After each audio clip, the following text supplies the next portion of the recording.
नमस्कार. सुरू होत आहे नवा दिवस आणि त्या नव्या दिवसाची नवी सुरुवात. तसंच सुरू होत आहे एक नवीन प्रवास आणि त्या नवीन प्रवासाची नवीन सुरुवात. तर चला तर मग वेळ न घालवता सुरू करूयात आपला नवीन प्रवास.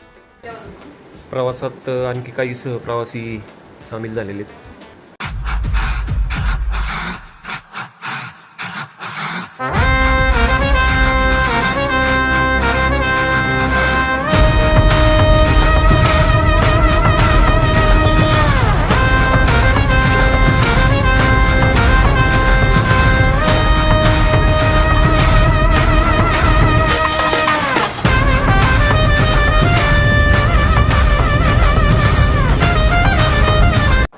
महाराष्ट्र 104 रुपये लिटर, गुजरात 95.50 मित्रांनो, प्रवासाचा पहिला टप्पा शिरूर ते गुजरात हा पार पडलेला आहे. तब्बल 450 किलोमीटरचं रनिंग पार करून आम्ही आलेलो आहोत गुजरात येथे. तर घेतो तुमचा निरोप. भेटूया उद्या पुन्हा एकदा नवीन दिवसाची नवीन सुरुवात करण्यासाठी. चला तर मग.